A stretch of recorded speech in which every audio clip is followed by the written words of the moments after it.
बिस्मिल्लाहिर्रहमानिर्रहीम। अस्सलामु अलैकुम।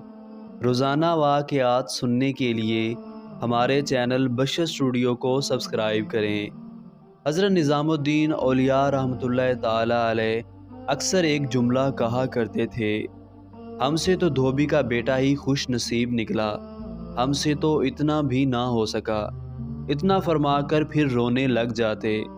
एक दिन इनके मुरीदों ने पूछ लिया, हज़रत ये धोबी के बेटे वाला क्या माजरा है?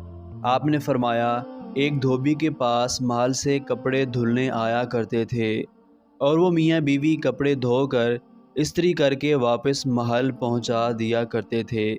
इनका एक बेटा भी था जो जवान हुआ तो कपड़े धोने में वालदैन का हाथ बटाने लगा।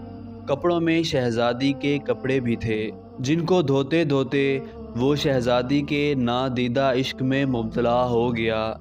मोहब्बत के इस जज्बे के जाग जाने के बाद इसके अतवार तब्दील हो गए। वो शहज़ादी के कपड़े अलग करता, इन्हें खूब अच्छी तरह धोता, इन्हें इस्त्री करने के बाद एक ख़ास निराले अंदाज में तह करके रखता। सिलसिला चलता रहा। आखिर वालदा ने इस तब्दीली को नोट किया और धोबी के कान में खुसर फुसर की कि ये तो लगता है सारे ख़ानदान को मरवाएगा, ये तो शहज़ादी के इश्क में मुब्तला हो गया है। वालिद ने बेटे के कपड़े धोने पर पाबंदी लगा दी।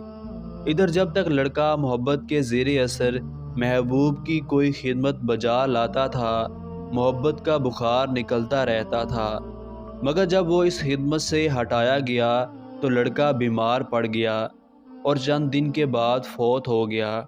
इधर कपड़ों की धुलाई और तहबंदी का अंदाज बदला तो शहज़ादी ने धोबन को बुला भेजा और इससे पूछा कि मेरे कपड़े कौन धोता है।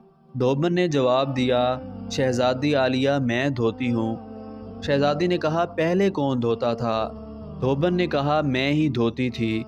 शहज़ादी ने इसे कहा, ये कपड़ा तह करो। अब धोबन से वैसे तह नहीं होता था। शहज़ादी ने इसे डांटा, तुम झूठ बोलती हो, सच सच बताओ वरना सज़ा मिलेगी। धोबन के सामने कोई दूसरा रास्ता भी ना था। कुछ दिल भी गम से भरा हुआ था। वो ज़ारो कतार रोने लग गई और सारा माजरा शहज़ादी से कह दिया। शहज़ादी ये सब कुछ सुनकर सन्नाटे में आ गई। फिर इसने सवारी तैयार करने का हुक्म दिया और शाही बग्गी में सवार होकर फूलों का टोकरा भर कर लाई और मकतूल मोहब्बत की कब्र पर सारे फूल चढ़ा दिए। ज़िंदगी भर इसका ये मामूल रहा कि वो इस धोबी के बच्चे की बरसी पर इसकी कब्र पर फूल चढ़ाने ज़रूर आती। ये बात सुनाने के बाद हज़रत कहते हैं, अगर एक इंसान से बिन देखे मोहब्बत हो सकती है तो भला अल्लाह से बिन देखे मोहब्बत क्यों नहीं हो सकती। एक इंसान से मोहब्बत अगर इंसान के मिजाज में तब्दीली ला सकती है और वो अपनी पूरी सलाहियत और मोहब्बत इसके कपड़े धोने में बरूए कार ला सकता है, तो क्या हम अल्लाह से अपनी मोहब्बत को इसकी नमाज़ पढ़ने में इस तरह दिलो जान से इस्तेमाल नहीं कर सकते? मगर हम तो बोझ उतारने की कोशिश करते हैं। अगर शहज़ादी मोहब्बत से तयशुदा कपड़ों के अंदाज को पहचान सकती है तो क्या रब करीम भी मोहब्बत से पढ़ी गई नमाज और पीछा छुड़ाने वाली नमाज को समझने से आजिज़ है?